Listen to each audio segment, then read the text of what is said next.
Buenas noches, Atanasio, bienvenido.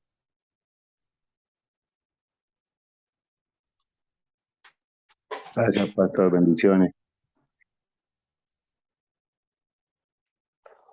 Pastor, buenas noches. Buenas noches, bienvenido. Ok, bueno, pues vamos a comenzar nuestra lección del día de hoy. Sean bienvenidos todos. Hoy nos encontramos en la lección número 8 de nuestro curso, La Nación Elegida.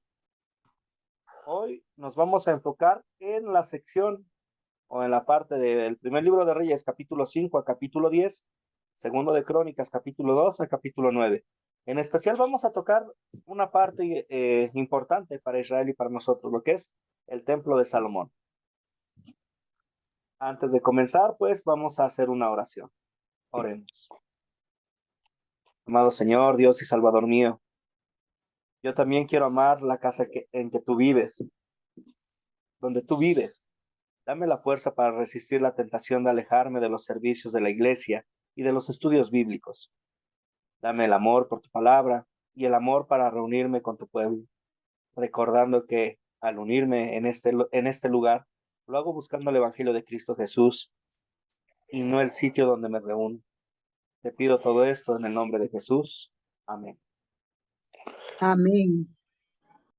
Ok, pues para comenzar nuestra lección vamos a hacer un repaso de nuestros estatutos. Vamos a mostrar respeto. Mostremos respeto llegando preparados, siendo puntuales. Mostremos respeto a los profesores que nos sirven, a los compañeros en clase. Mostremos respeto en el grupo de WhatsApp. ¿Por qué? Porque queremos hacer todo para la gloria de Dios y queremos hacerlo en decencia y con orden. Recordemos que estas lecciones son para edificarnos. Comenzamos con la actividad del día de hoy. Y para ello tengo una pregunta algo interesante.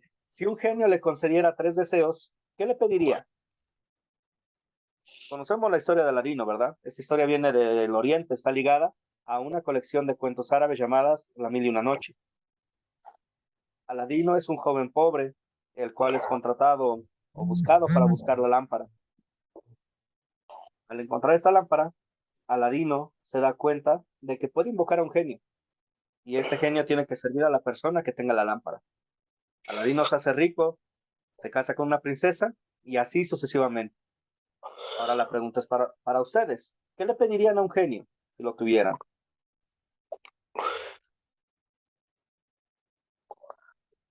¿Quién desea participar?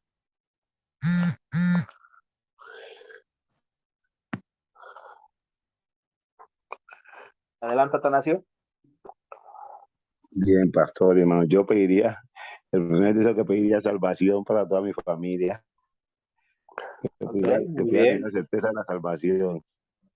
El otro deseo sería salud para mí, poder pues estar bien, y el otro, pues poder tener las cosas que necesito para vivir en este planeta. Muy bien. Hay varias cosas que nos gustaría pedir, ¿verdad? Si quisiéramos que fueran más de 3 deseos simplemente. Pero hay algo interesante. Nosotros no tenemos ningún genio. Tenemos al Dios Todopoderoso, Creador y Gobernante del universo. Y lo tenemos como Padre y Él nos dice, búsquenme, pídanme, llámenme y yo los voy a oír. A diferencia del genio, Dios no cumple caprichos. Dios nos da lo que queremos. Dios no nos da lo que queremos, perdón, sino lo que necesitamos. Julio, le escucho. ¿Aló, pastor? Adelante. Sí, mire, no tenemos un genio, pero tenemos algo más grande que un genio. Tenemos a nuestro Padre Celestial. Y yo creo que a propósito estamos leyendo a Salomón. Y Salomón cuando se encontró con Dios, lo que pidió fue lo más importante que pidió fue sabiduría. Y yo creo que eso, miren los logros de Salomón. Salomón fue un hombre grande, que si bien es cierto, falló, pecó porque se apartó del Señor por sus desviaciones con tantas mujeres, pero sí yo creo que tenemos algo más grande que un genio, y si nosotros le podemos pedir sabiduría, Dios nos va a dar sabiduría, y con sabiduría y nuestro Señor siempre a nuestro lado, creo que somos victoriosos, pastor. Así es. Excelente aporte. Tenemos a alguien más poderoso que cualquier genio, ¿verdad? Lamentablemente a veces nosotros queremos volverlo nuestro genio de bolsillo, queremos que cumpla nuestros caprichos, pero Dios siempre, como lo dije hace un momento, nos da lo que necesitamos y no lo que queremos y responde con sabiduría. ¿Eh?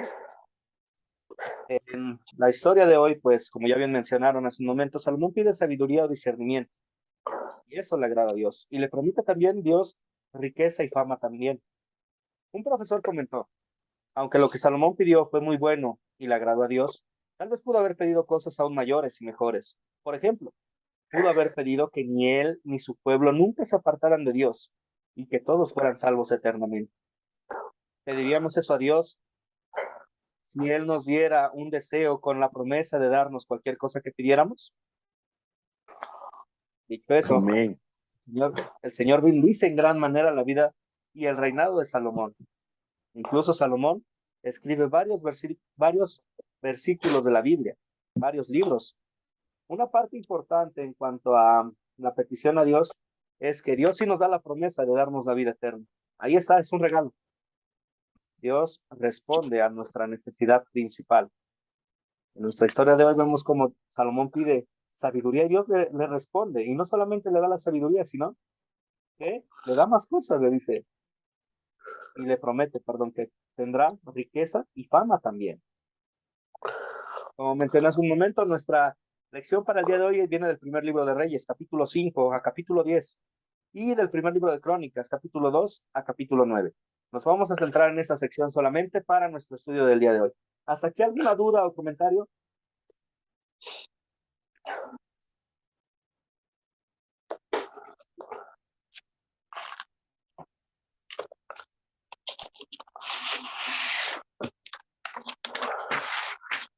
No, entonces comenzamos. Vamos con la primera pregunta.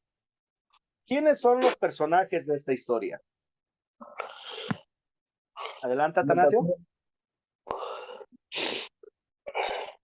Bien, entonces yo tengo los personajes, tengo algunos de los personajes, vamos a ver.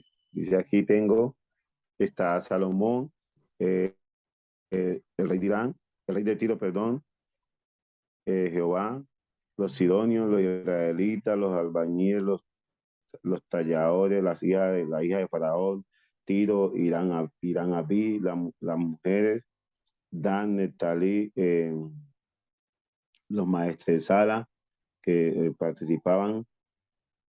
Esos tengo, pastor. No sé quién más tenga otro por ahí. Muy bien, muchas gracias, Atanasio. José, le escucho, veo que tiene la mano levantada. Está la tribu de Neftalí, aparece los ancianos de Israel, todas las tribus, los sacerdotes, los levitas, el faraón y la reina de Sabá. Muy bien, excelente. Sí, vemos cómo hay un buen número de personajes en esta historia y todos van para el mismo propósito, ¿verdad? La edificación del templo. Pues vamos con la pregunta 2. ¿Cuáles son los objetos de la historia? ¿Quién dice? Adelante, José. La madera de cedro, la madera de ciprés, las balsas, los coros de trigo, los coros de aceite, las piedras grandes, las labradas, la casa de Jehová, que es el templo, el pórtico del templo, está el muro, el lugar santísimo, las cámaras, las vigas, la escalera de caracol, las calabanzas silvestres, están también los botones de flores, el oro, los querubines, las palmeras, los santuarios, la madera de olivo, el mar, los bueyes, está también la llanura del Jordán, la mesa de oro, donde estaban los panes de la proposición, los candeleros de oro, las lámparas, los cántaros, los cucharillos, los incensarios, los tesoros de la casa de Jehová, el arca de Jehová, el tabernáculo, las varas, las tablas de piedra, la nube, el cielo y la tierra, las lluvias, las ovejas, los vestidos de arma, los vasos de oro, las alhajas de oro y las alhajas de plata. También están las especies aromáticas y los carros. Muy bien, excelente. ¿Algún otro objeto que estemos pasando por alto? Tenemos un montón aquí, ¿verdad? Pastor, el trigo, el aceite, la cebada, está el mulo. Cuando llega a la parte, dice, le leo, tengo aquí, dice, tengo ahí, entonces está cebada, aceite, vino, púrpura, azul, lino, carmesí, hierro, carros, trigo, y ya no dio la especie aromática, vestidos, sándalos, tarsis, las naves, el marfil, el cuenco, las paletas, boca, la red, el caldero, los festones, las granadas, el león, la repisa, las molduras, el mar, ancas, tablero, bolas y Jaquín y Boaz, lo que Salomón puso ahí en las dos esquinas. Una la llamó Jaquín y la otra Boaz. Muy bien. Perdón, se está cayendo la cámara. Ok. Muy bien, muchas gracias. Sí, y podemos resumir todo esto, ¿verdad? Podemos decir que era el cedro del Líbano, el templo de piedra, el pórtico con sus dos pilares, como bien mencionaron, los 10 lavamanos, el altar del holocausto, las 10 mesas de oro, los 10 candelabros, y una parte importante, el arca y sus querubines, las trompetas, arpas, la nube, los regalos de la reina de Saba, infinidad de objetos, ¿verdad? Con el propósito, perdón, de ser usados para la edificación del templo. Muy bien, muchas gracias por su participación. Pasamos a la pregunta 3. ¿Dónde ocurrió esta historia? José, ¿lo escuchó? En Jerusalén, en el monte de Morián y la ciudad de David, que es Sión. Muy bien. Muchas gracias. Sí, en Jerusalén, ¿verdad? Muy bien. Pregunta 4. ¿Cuándo ocurrió esta historia? ¿En qué parte del tiempo? Ignacio, lo escucho. Luego Julio. Listo, pastor. Dice en el versículo, me olvidé ahí, dice, en el año 480, después que los hijos de Israel salieron de Egipto, el cuarto año del principio del reino de Salomón sobre Israel, en el mes de Sif, que es el mes segundo, comenzó él a edificar la casa de Jehová. Y yo aquí tengo una punta que se demoró 7 años haciendo la casa de Jehová. Se demoró 7 años edificando la casa de Dios, el rey Salomón. Y se demoró 13 años haciéndola bien mismo. Muy bien. Excelente. Sí, vemos todos los datos, ¿verdad? Fueron los primeros años del reinado de Salomón, después de la muerte de David, y pasó 7 años en su construcción. ¿Tiene algo más que agregar, Atanasio? Veo que tiene la mano levantada. Ah, no, pastor, tranquilo. Ok, excelente. Entonces continuamos. Vamos con la pregunta 5. ¿Cuál es el problema en la historia? ¿Atanasio? Listo, sí, pastor. El problema de la historia era la construcción del templo o de la casa del Señor. Eso todo se enfocó hacia allá, todo estaba dirigido hacia allá. Sí, ¿verdad? El problema era en cuanto a la construcción del templo. José, ¿le escucho? Eh, el, el problema de esta historia es de que eh, quizás todos moraban en una casa, ¿va? Y el arca del Señor no tenía un lugar como sagrado, ¿va? Un lugar digno donde iba a poder morarse. Entonces el problema es que el arca estaba en tiendas y no en un templo o en una casa, ¿verdad, hermano pastor? Muy bien, muchas gracias. Fabián, le escucho.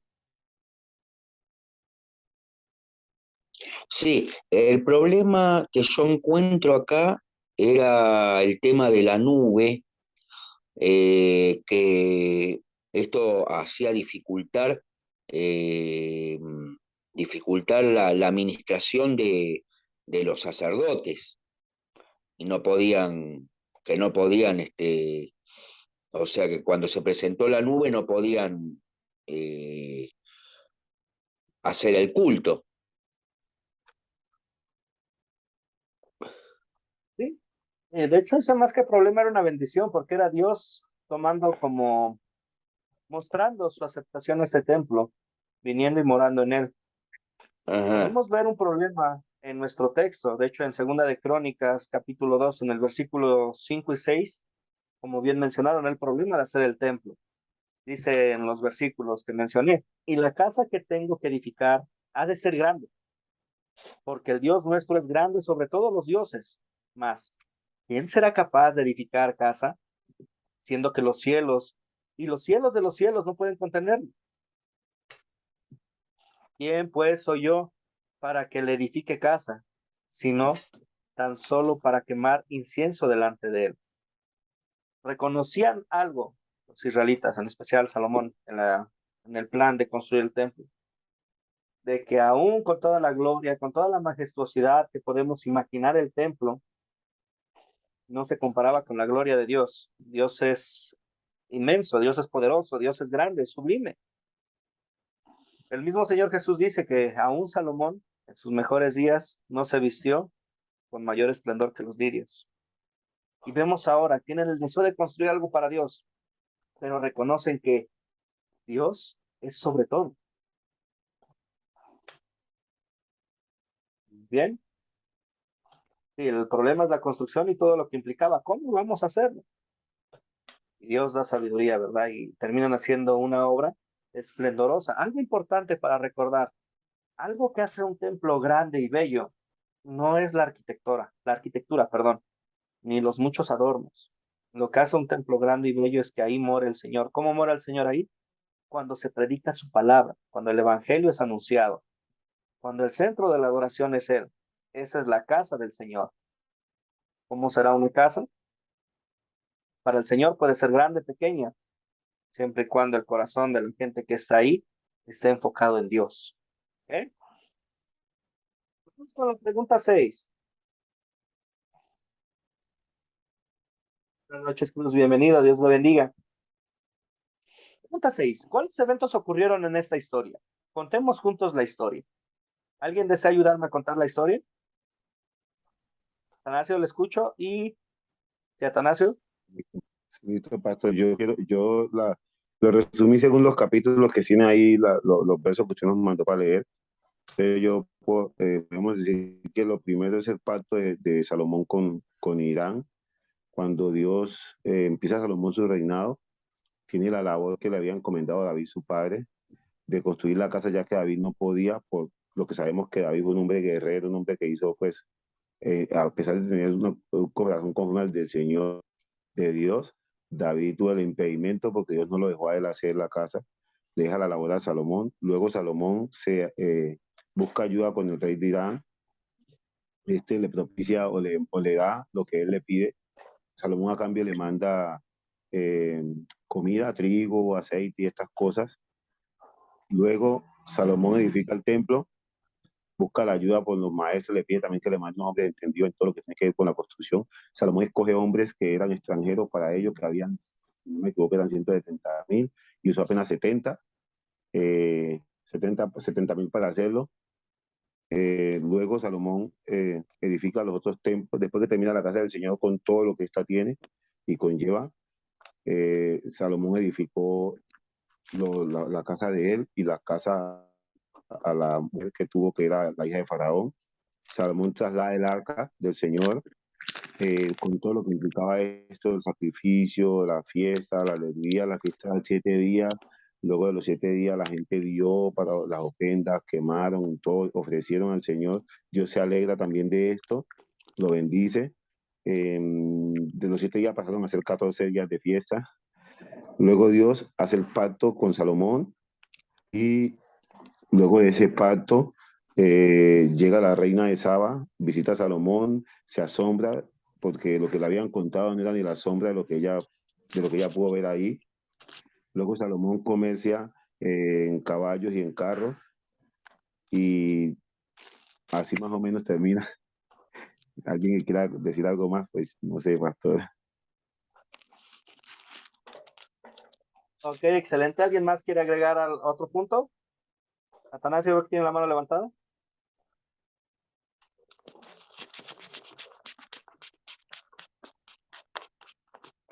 No le oigo. Ok, bueno. Sí, y también vemos el sueño, ¿verdad? Y la petición que hace Salomón a Dios. Pide sabiduría, pide que le guíe a que edifique el templo. No pide riqueza, sino pide el poder ser capaz de discernir correctamente para guiar al pueblo, para que no se aparten de Dios. Muy bien. Ahora, pensando en el problema que mencionamos, esto enfocándonos en la edificación del templo, ¿se resuelve el problema que mencionamos? ¿Cómo se hace? José, dígame. Sí, hermano pastor, se resuelve el problema porque el problema venía desde la petición que le nace o el deseo del rey David de construir el templo, ¿va? Eh, el, para que se ofreciera los holocaustos, los sacrificios, ¿verdad? En el templo. Entonces el problema era que David no pudo construir el templo porque, como decía el hermano, ¿va? Era un hombre de guerra por la mucha derramación de sangre. Entonces el Señor no permitió que él construyera el templo porque él es el que tenía el mayor deseo, ¿verdad?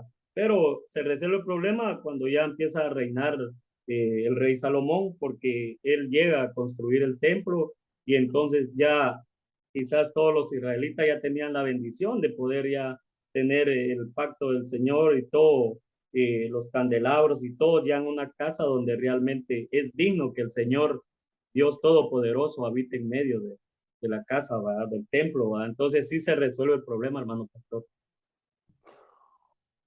Así es, sí se resuelve, ¿verdad? Dios provee tanto sabiduría como los recursos para la construcción del templo.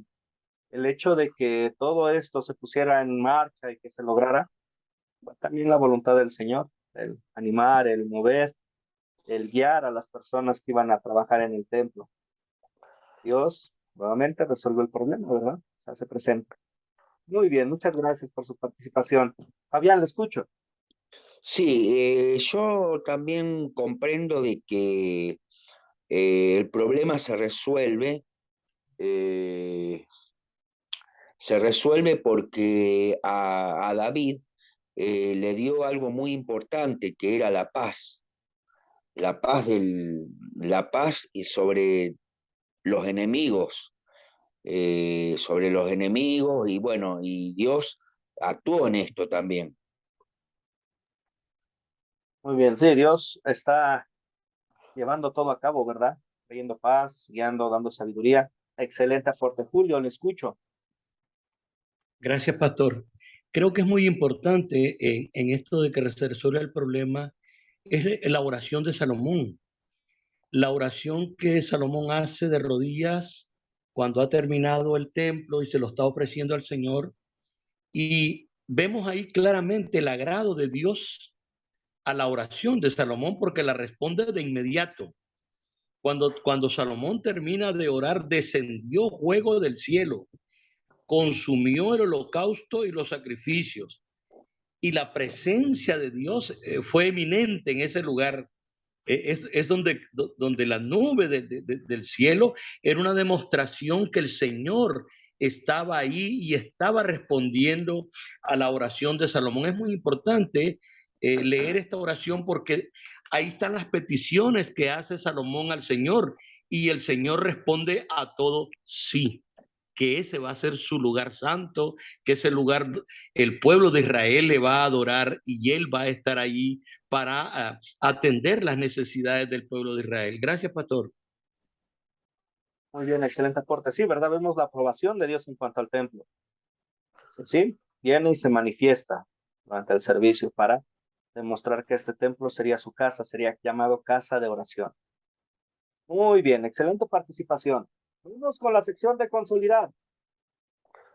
Consolidar. Y de nuevo nos vamos a enfocar en 2 de Samuel, capítulo 5 a capítulo 7. ¿De qué trata esta historia? Esto no es segunda de Samuel, la cita. Sí, 2 de Samuel, capítulo 5 a 7. ¿Qué les No, dije, perdón? Samuel y es crónicas. Perdón, Crónicas. Tienes razón, 2 de Crónicas. Una disculpa, está mala la imagen. Sí. ¿De qué se trata esta historia? Gracias, Atanasio. Julio, le escucho. Sí, se trata de del primer templo que tiene el Señor en la tierra. Desde Génesis hasta Salomón, es el primer templo físico que el Señor tiene en la tierra. Y me parece que es muy significativo todos los detalles de cómo fue hecho y con qué delicadeza Salomón y su padre David, que es el creador de esta gran idea de hacer el templo al Señor y que a Dios le agradó, pero él no estaba en condiciones de hacerlo porque era un gran guerrero y se le permitió que se fuera su hijo. Entonces se trata del primer templo del Señor, un templo para que se le adorara. Gracias, pastor. Gracias, excelente. Sí, se trata de la construcción del templo, ¿verdad? Y vemos cómo Dios ocupa gloriosamente este templo en presencia de su pueblo. Julio, le escucho, veo que tiene la mano levantada. No, disculpe, se me quedó. Ok, no se preocupe. Muy bien. Pues vamos a continuar entonces con la segunda pregunta. Y de nuevo es el libro del segundo libro de Crónicas, ¿ok? ¿Qué pecado me enseña a confesar esta historia?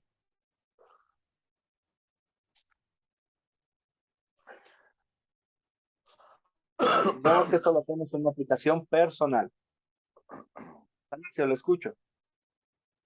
Sí, pastor, pienso que ahí, que en lo personal, el orgullo o en la vanidad, vemos que así como Salomón no escatimó esfuerzo en construir la casa, usted lo decía ahora, que hace un templo bonito, es que en el templo esté la presencia del Señor y no que sea pues un templo para mostrar, que la gente lo pueda ver como suelen hacer muchas iglesias. Y en lo personal también pensamos que en la vida personal de cada uno de nosotros es poder vivir como este y con sencillez. Y ya en la parte también es que me enseña también a que el adulterio, la fornicación y todas estas cosas alejan a uno de Dios, porque igual que David y Salomón hicieron lo mismo y pues esas cosas alejaron de Dios. Muy bien. Excelente aporte. Luis, ¿le escucho? Sí, pastor, pues me enseña que muchas veces, a diferencia de Samuel, lo que pidió fue sabiduría. Nosotros queremos hacer las cosas a nuestro parecer. No tenemos en cuenta el pedirle a Dios la guianza ni la dirección, sino que simplemente uno va y después de que suceden las cosas o vienen las consecuencias, ahí es donde nos acordamos de Dios. Eso es, pastor. Sí, y algo interesante que tocaron en sus dos comentarios es que todo pecado nos lleva a una parte, y esto es abandonar al Señor y desobedecerle. Qué fácil a veces olvidamos de dónde nos sacó, ¿verdad? Nos vamos a servir ídolos. A veces se piensa que para servir un ídolo tiene que ser a fuerza una estatua, un bulto o algo, pero la verdad es que el primer ídolo a derrotar es uno mismo. Nos ponemos como nuestro propio Dios, seguimos los deseos de nuestra carne y nos alejamos de Dios. Vean, qué tan grande era el amor de Dios que permitió construir un templo y cómo les muestra al pueblo de Israel que Él va a morar ahí con ellos. Esto no es algo nuevo, ya pasó en el desierto cuando construyeron el tabernáculo, pero algo que pasó en el desierto y pasará más adelante de nuestro texto es que el pueblo de Israel le va a dar la espalda a Dios. Van a seguir otros dioses y van a venir naciones y los van a someter. Podemos ver eso y verlo como un ejemplo de un pecado que no hay que hacer. ¿Ok? Muy bien. Luis, lo que tiene la mano levantada. Usted se refiere, pastor, usted se refiere a la idolatría, ¿no? Ujú, El tema de los dioses. ujú. Ajá. Sí, y el primer ídolo Derribar es uno mismo, el ego, el yo. Yo hago esto, Dios, pues tal vez me ayudó, no estoy de acuerdo.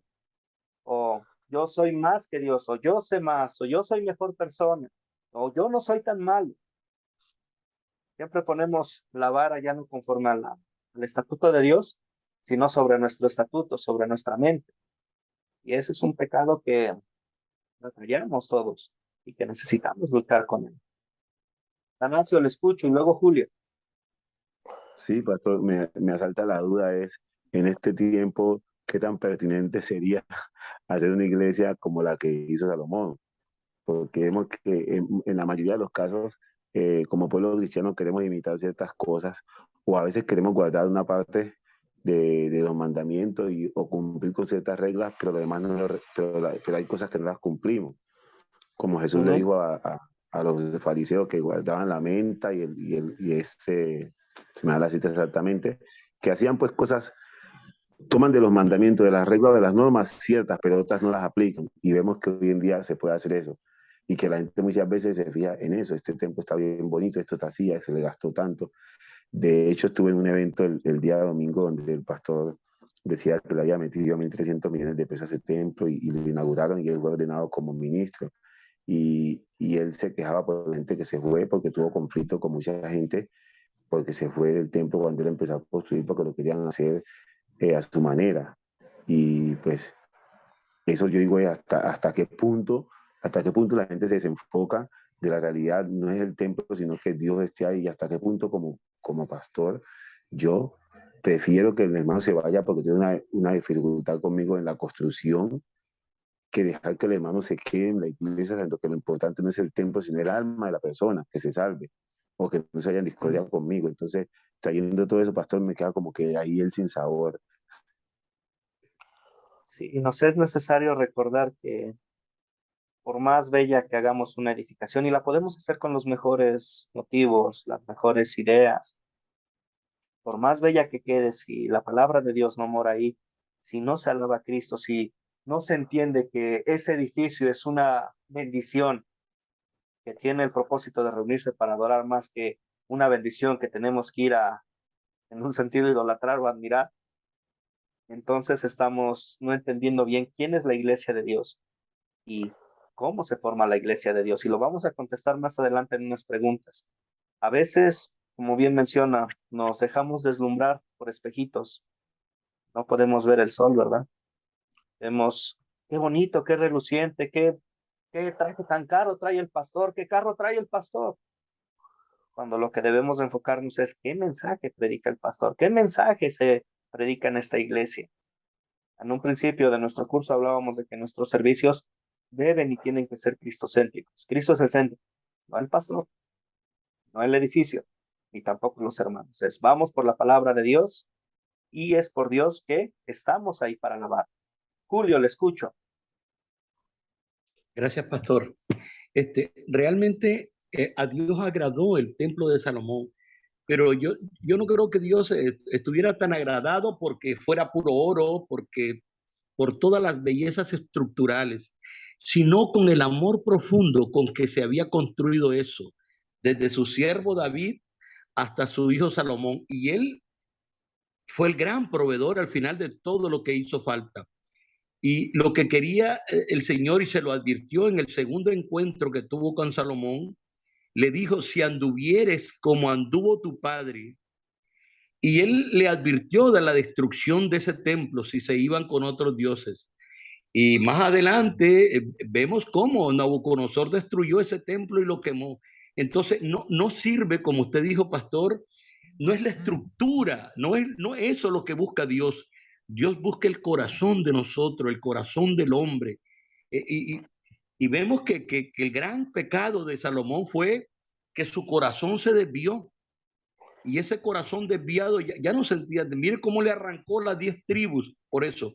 Entonces realmente lo que busca Dios es nuestro corazón, nuestra fidelidad, no grandes templos encumbrados. Gracias, pastor. Sí, excelente aporte. Sí, y algo para recordar, y quiero hacer un paréntesis. No es malo tener una iglesia bonita. Lo queremos hacer para la gloria de Dios. Y si no perdemos el enfoque, Veamos eso como una bendición que Dios nos provee para adorarlo. No veamos eso como una bendición para idolatrarlo, para enfocarnos tanto en el hombre como en el edificio. Recordemos lo que nos dice el Señor Jesús. Y me vienen a la mente dos citas. La primera es, busca primeramente el reino de Dios y su justicia y lo demás vendrá por añadidura. Y la segunda es, donde dos o tres se reúnen, dice el Señor Jesús, yo estoy en medio de ustedes. La iglesia es donde se reúnen los que tienen el corazón puesto en Cristo. Y cuando buscamos una iglesia bella, enfoquémonos más en la edificación de las piedras vivas, aquellos a quienes servimos. Es por eso que estamos hoy aquí estudiando, ¿verdad? Queremos servir, queremos nutrirnos, queremos alabar a nuestro Dios. Queremos ser una iglesia y un cuerpo bien, bien preparados, ¿verdad? Muy bien, si no hay otro comentario, entonces continuamos. Vamos con la pregunta 3. ¿Dónde veo el amor de Dios en esta historia? José,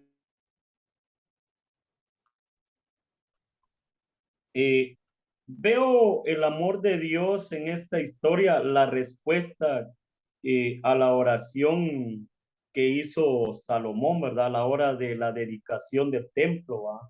Que Dios él terminando de dedicarlo y todo, Dios descendió fuego de los cielos y consumió los holocaustos, ¿va? Y las víctimas y la gloria de Jehová llenó la casa. Ahí es donde veo el amor de Dios en la respuesta, en el clamor que él hace en la petición a la hora de la dedicación del templo. Solamente, hermano. muy bien, excelente. Excelente. ¿Alguien más quiere agregar algo? ¿Dónde más vemos el amor de Dios en esta historia? Aplicándolo a nosotros mismos.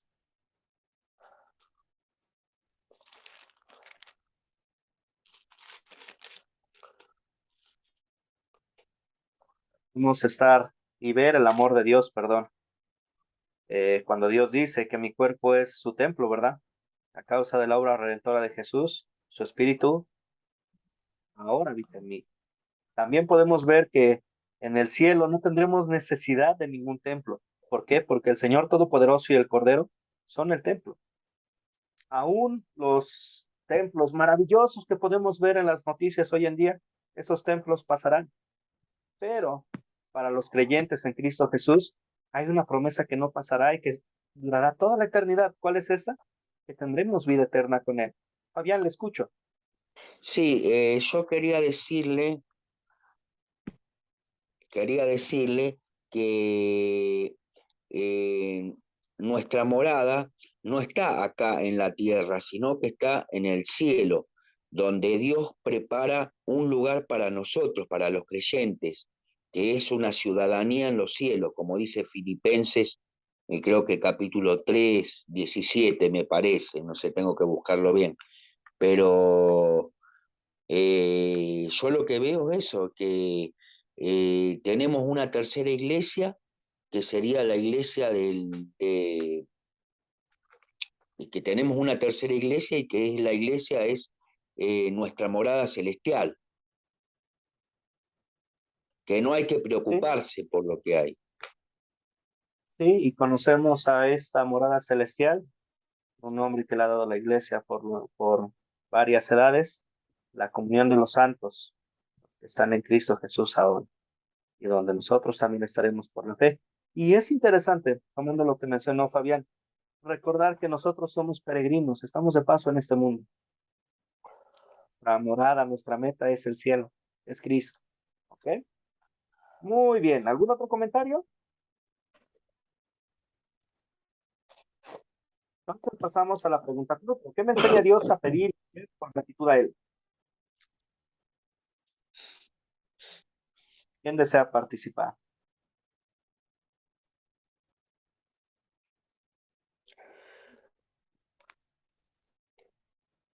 ¿Qué queremos hacer en gratitud? ¿Qué queremos pedir?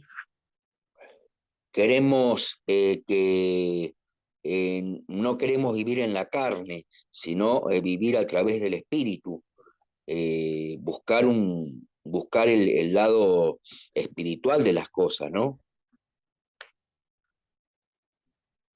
Sí, así es. ¿Qué más? ¿Qué más desea aportar? Gracias, Fabián.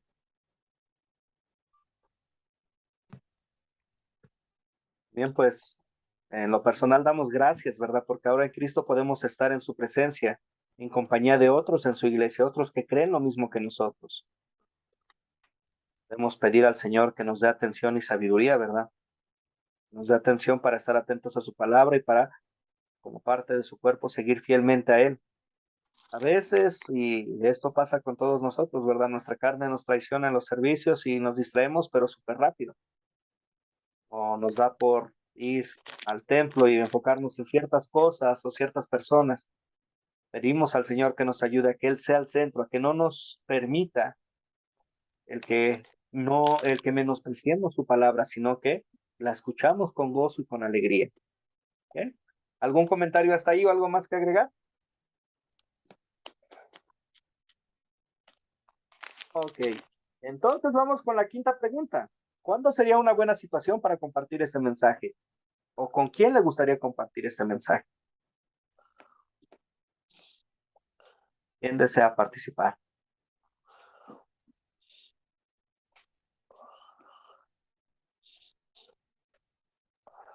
Pastor, Adelante, Tanasio.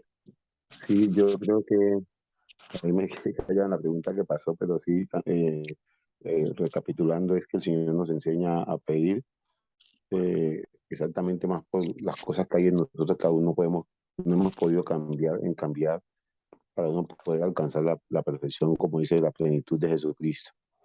Y cuando sería una buena situación para compartir este mensaje, creo que que uno buscar como compartir a alguien, vuelvo y lo repito, hay que empezar en la casa, con los de nosotros, con los nuestros, que a veces estamos buscando a dónde llevar, queremos ir a llevar el mensaje, pero nos olvidamos de aquí, la casa, ¿cierto? Y, por ejemplo, yo cada vez que voy en el carro que estamos hablando con mi esposa y mis hijos, siempre comparto. De hecho, estos mensajes, el estudio se los comparto, lo discutimos, lo debatimos, lo hablamos. Y hay a otras personas que puedo. Tengo una discípula por ahí, como dice una en remojo, que he estado invitándola para que haga parte de Academia Cristo Aquí Tu Paz. Eh, Todavía no he empezado, pero ahí me dice que sí, que lo va a hacer. Comparto con ella, cada vez que la veo de trabajo le comparto, le pongo los videos para que los vea, le pregunto, le dejo tareas. Y en la iglesia también lo comparto porque de hecho lo que uno aquí está aprendiendo, he aprendido mucho, gracias a Dios. He aprendido cosas que son importantes, que marcan mucho a uno como, sacar a uno como del anonimato, como de las cosas que eran más bien, dejar de volverse uno más cristocéntrico, más de la Biblia que el mandamiento del hombre. Eso me ha ayudado mucho porque habían conceptos que tenía equivocados que no eran. Y pues ahí estoy en esa lucha con mi vieja, con mi mamá, ayudándole en eso también, para que ella pueda entender y el Espíritu Santo le haga entender que es necesario que nosotros nos apartemos de rudimentos y de cosas que el hombre quiere ponerle e imponer a la gente. Hoy exactamente hablaba acerca del vestido, hablábamos eso y es como como decían, cada vez que hay algún boom, la gente se pega de cosas que no son espirituales para querer decir que Dios manda eso. Muchas gracias. Gracias, Atanasio. Sí, queremos compartir, ¿verdad? Con la familia. Recordarles que en Cristo somos una familia más grande, familia que perdura por la eternidad. Podemos pensar en otro grupo de personas a quienes compartir esta historia o este mensaje. Sería con alguien que desea construir el templo, que desea construir una iglesia. Recordarle que pues, debe ser muy esplendoroso, muchos lujos, pero que Dios more ahí, es lo principal. También podemos compartirlo con la gente que cree que Dios va a restaurar el templo en Israel otra vez. Como mencionabas un momento, nosotros ya no tenemos necesidad de un templo así. Nosotros somos el templo de Dios y Jesús y el Padre son el centro de todo. Y en el cielo mucho menos vamos a necesitar un templo porque estaremos ante la presencia de Dios. ¿Okay? Muy bien, ¿algún comentario hasta ahí? Okay, de no ser Sí, así, entonces vamos a los... Adelante. sí. No, le quería decir que una buena situación para compartir el mensaje es que busquemos personas de fe, en, que creamos a través de la fe que no haya un yugo desigual, por ejemplo. Ujú. Sí, y recordarles que pues estamos para alabar y adorar a Dios a veces, y espero seguir la línea de pensamiento que tiene usted. A veces nosotros queremos o nos damos o atribuimos posiciones que no nos corresponden, en el sentido de que pues yo tengo más años en la iglesia, soy más importante en la iglesia, o yo soy el pastor, soy más importante. Y nos damos puestos o lugares que lo único que hacen es ser una piedra de tropiezo, no edificamos. No está mal que haya un presidente de congregación, un tesorero, queremos hacer todo con decencia y orden, ¿verdad? El problema es cuando todo esto se vuelve un juego de poder y se pierde de vista lo importante que es adorar al Señor. Pierde de vista lo importante de que somos el cuerpo de Cristo y que trabajamos para Cristo y para su gloria, no para la nuestra. ¿Ok? Muy bien. ¿Algún otro comentario? Bueno, entonces vamos a los temas importantes. El templo en el Nuevo Testamento. El templo era el centro de adoración para el pueblo judío. Jesucristo fue allí de bebé, cuando fue llevado para la ofrenda en cuanto a la expiación. También Jesús fue de joven, fue llevado por sus papás y como adulto. Como joven, pues tenemos el relato que nos da la Biblia, ¿verdad? La historia del niño Jesús perdido en el templo que se estaba encargando de los negocios de su padre. Como adulto fue a orar y a alabar y a enseñar. Y también limpió el templo 2 veces. Celo de su padre le consumió porque habían vuelto una cueva de ladrones, un mercado, la parte que era destinada para los gentiles, para la adoración. Y eso trajo la justa limpieza que hizo Jesús. También el mismo Jesús profetizó la destrucción del templo. Literalmente dijo, no va a quedar roca sobre roca. ¿Algún comentario hasta ahí?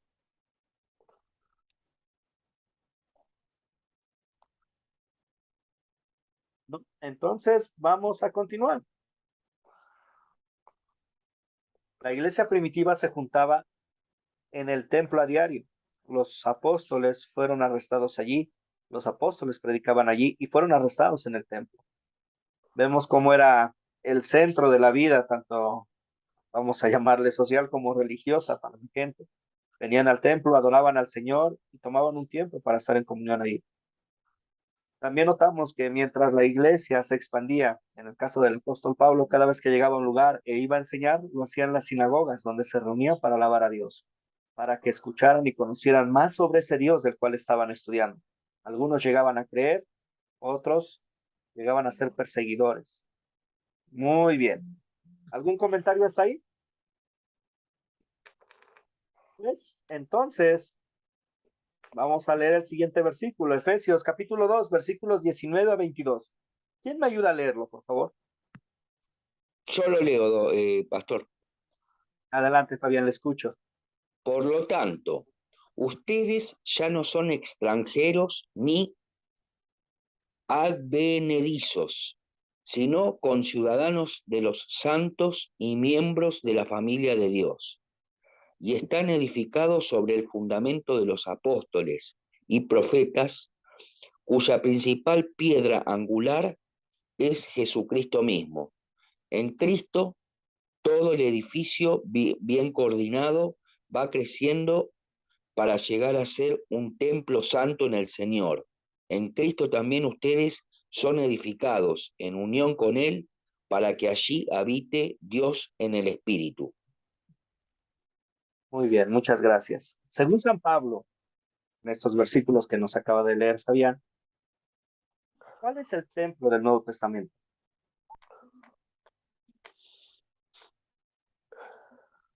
Nosotros, Del Nuevo pastor. Testamento. Nosotros, ¿verdad? Podemos ver, dice, por lo tanto, ustedes están edificados sobre el fundamento de los apóstoles y profetas, cuyo principal piedra angular es Jesucristo mismo. Somos un templo, hemos llegado a ser un templo santo en el Señor. ¿Cuál es el fundamento de este templo? Es la Biblia. ¿Cuál es la piedra angular de este templo? Es Jesús, no hay más. Hace un momento hablábamos sobre la importancia de que una iglesia sea cristocéntrica. Puede ser hermosa por fuera, pero si el evangelio no se predica ahí, de nada sirve. Como un club social. Necesitamos y nos urge que la predicación de la palabra de Dios se lleve a cabo en las iglesias. Que no nos apartemos, que como bien mencionaban hace un momento, no sigamos ideas de hombres, sino lo que dice Dios. Porque si estamos en la iglesia es por y para Dios. Alguna vez en uno de los estudios bíblicos que daba en mi congregación, alguien me dijo, pastor, yo no estoy en la iglesia porque quiera estar. Yo estoy en la iglesia porque necesito estar, necesito escuchar de Jesús. Necesito aferrarme a Él, necesito ser animado por mis hermanos. Es necesario unificarnos, recordar que somos piedras vivas y no guijarnos. ¿Algún comentario hasta ahí? Sí, yo quería agregarle de que la roca principal es Cristo, o sea que tenemos que estar cimentados en la roca donde habita Jesús. Así es. Hace unos siglos la Iglesia Católica, bueno, años, la Iglesia Católica enseñaba, fuera de la Iglesia Católica no hay salvación. La frase correcta es, fuera de Cristo no hay salvación. Fuera de Cristo no hay nada. Sin Cristo estamos perdidos. Sin Cristo, una iglesia, como ya dije hace un momento, y no me refiero solamente al edificio, sino a la organización. Sin Cristo no sirve. ¿Okay? Muy bien, muchas gracias, Fabián. ¿Alguien más desea comentar algo más? Si no es así, entonces le voy a pedir a alguien que me haga el favor de leer el siguiente versículo. ¿Quién dice yo? Yo, pastor. Adelante, Julio, le escucho. ¿Lo leo, pastor? Ah, Primera de Pedro 2, 4, 6. Acérquense a él, a la piedra viva que los hombres desecharon, pero que para Dios es una piedra escogida y preciosa. Y ustedes también, como piedras vivas, sean edificados como casa espiritual y sacerdocio santo, para ofrecer sacrificios espirituales que Dios acepte por medio de Jesucristo. Por eso dice la Escritura, miren, yo pongo en Sión la principal piedra angular, escogida y preciosa, y el que crea en ella no será avergonzado.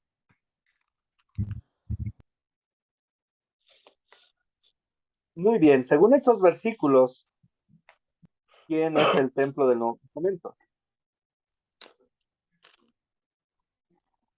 ¿Quién es?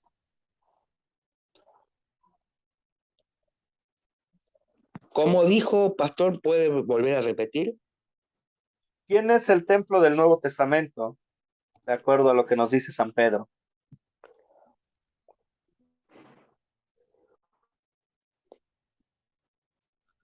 Se refiere a nosotros, pastor. Ustedes, dice. Ustedes son piedras vivas. Son edificados como casa espiritual y sacerdocio santo para ofrecer sacrificios espirituales que Dios acepte por medio de Jesucristo.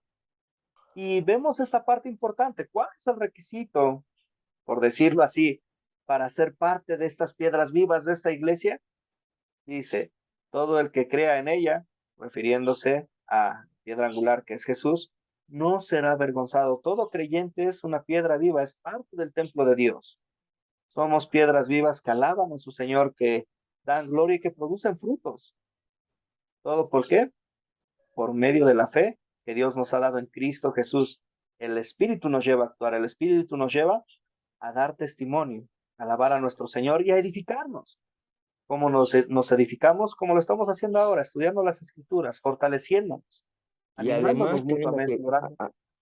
además tenemos que cuidar el templo del Espíritu Santo. Así es. Sí.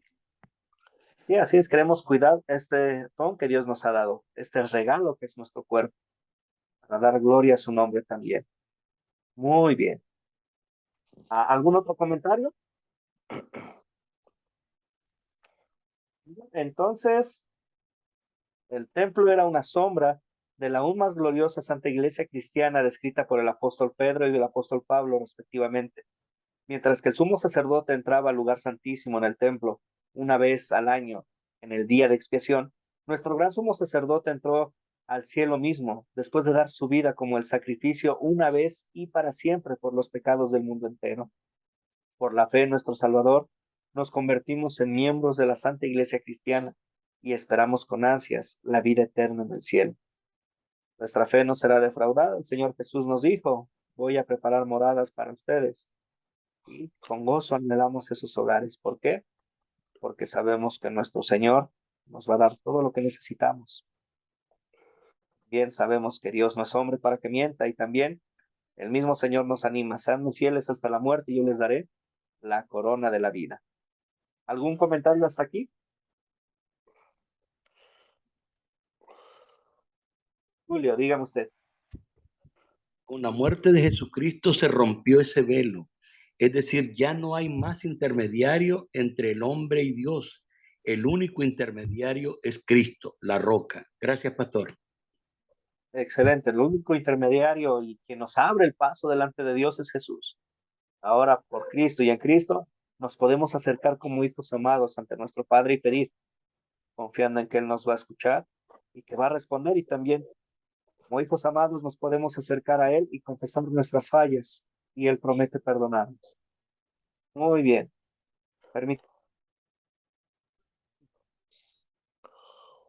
Muy bien. Vamos a continuar entonces. El propósito de Academia Cristo. ¿Para qué estamos aquí? Academia Cristo brinda capacitación para cumplir la gran comisión de Jesucristo. Vayan y hagan discípulos de todas las naciones, ayudándoles a crecer en la palabra para llevar la palabra de Dios a otros. Ese es nuestro propósito. Queremos capacitar, queremos ayudar, queremos crecer en la palabra, con el fin de compartir a aquellos que están lejos. Nos dedicamos a ayudarles en conocer y entender las Escrituras, porque allí el Espíritu nos muestra el pecado y allí conocemos la gracia de Jesucristo. Y luego, ese conocimiento del amor de Dios no se queda callado, no se queda con nosotros, pues Jesucristo nos llama a que llevemos la palabra a otros. Somos discípulos que hacen discípulos. Como uno de los puntos o cosas que ofrecemos en Academia Cristo es el orientarle en cuanto a un grupo sembrador. Quienes han comentado, deseo juntar un grupo de personas para compartir lo aprendido y para estudiar la palabra donde vivo. ¿Pueden orientarme? La respuesta es claro que sí. Nuestros profesores los pueden orientar y dirigirlos a uno de nuestros asesores, quienes les ayudarán a formar un grupo sembrador. ¿Pero qué es un grupo sembrador? Un grupo sembrador existe para crecer juntos en las buenas nuevas de Jesucristo. Estudiamos la palabra, oramos, nos amamos el uno al otro y alabamos al Señor. El grupo sembrador es el primer paso para plantar una iglesia. En algunos casos, se puede hacer una consulta presencial con uno de nuestros asesores sin ningún costo. Si está interesado en plantar un grupo sembrador, háganoslo saber y con gusto le ayudaremos. Somos de Cristo y los cristianos se juntan. No dejen de congregarse, como es la costumbre de algunos, sino animémonos unos a otros, y con más razón ahora que vemos que aquel día se acerca. Así que si alguien desea capacitación en cuanto a esta facilidad que ofrecemos de formar un grupo sembrador, con toda confianza pueden mandarme un mensaje y estamos para servirles. Si tienen alguna duda también, con toda confianza, estamos para servir y lo que ofrecemos lo damos en gracia porque hemos recibido en gracia mucho de nuestro Dios.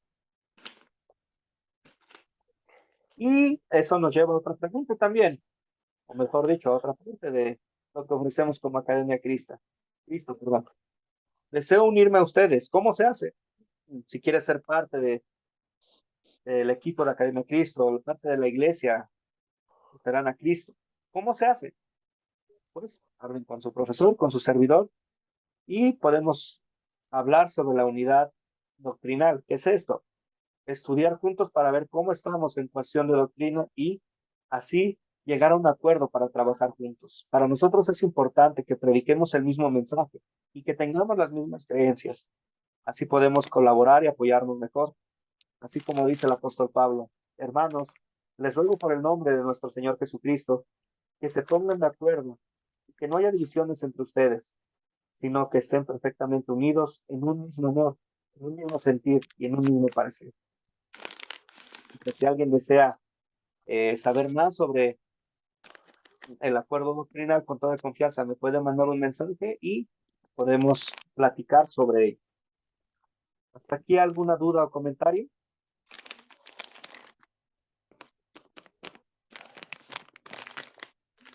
Muy bien, pues al parecer no hay ninguna.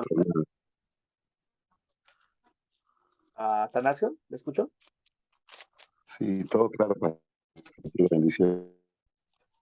Ok, pues si tienen alguna duda o algo de lo que les mencioné les interesa, me pueden mandar un mensaje en el WhatsApp y estoy para servirles.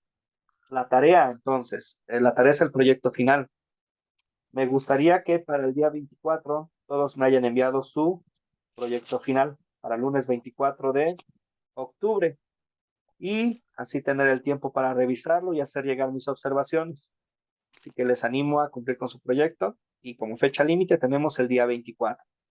¿Alguna duda en cuanto a eso? Algunos ya me lo han enviado, y estoy por revisarlos. He tenido una semana un poco ocupada, pero comenzaré a revisarlos ya para darles respuesta. ¿Hay algún comentario sobre esto o alguna duda?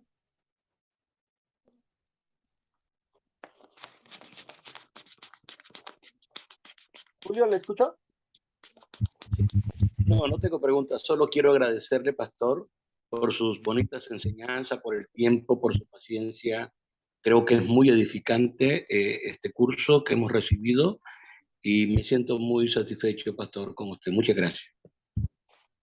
Es un placer poder servirle y para mí también fue de bendición el estar enseñando a ustedes y tener este tiempo para estudiar la palabra de Dios y crecer.